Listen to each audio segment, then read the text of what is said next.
The key is not to prioritize what's on your schedule, but to schedule your priorities. Once a philosophy professor stood before his class, holding a large empty mayonnaise jar. He filled the jar all the way to the top with big rocks, ensuring they took up all the space. Then he asked his students, "Is the jar full?" The students nodded in agreement, confident that the jar couldn't hold anything more. With a knowing smile, the professor reached for a bag of small pebbles and poured them into the jar. He gave it a slight shake, allowing the pebbles to settle between the larger rocks. He asked again, "Now, is the jar full?" Once again, the students agreed, "Yes, it's full." The professor wasn't done. He then grabbed a bag of sand and began pouring it into the jar. The sand flowed into the cracks and gaps between the rocks and pebbles, filling up all the remaining space. He asked once more, "Is the jar full now?"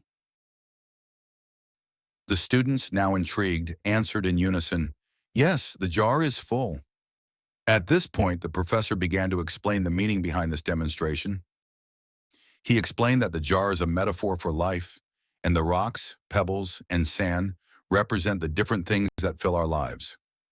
The large rocks, he said, symbolize the most important things in life, things like your health, your family, and your most meaningful goals.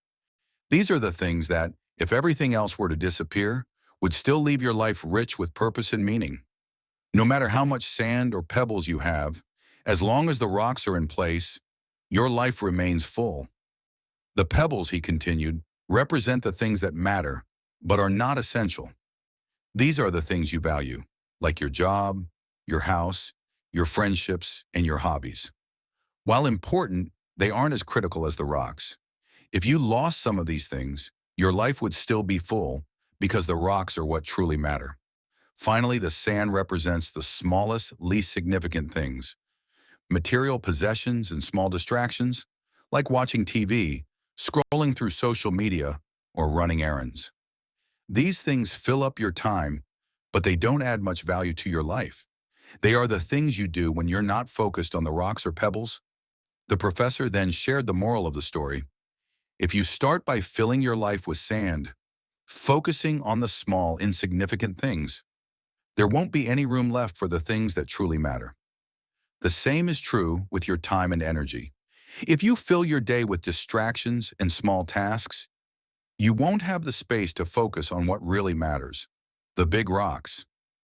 The lesson is clear. To live a fulfilling life, you must prioritize the rocks, the things that contribute to your long-term well-being. If you focus on those, there will always be room for the pebbles. But if you get caught up in the sand, you'll never have time for what truly matters. Moral of the story, in life, prioritize the big important things first. If you focus on what truly matters, there will always be room for the smaller things.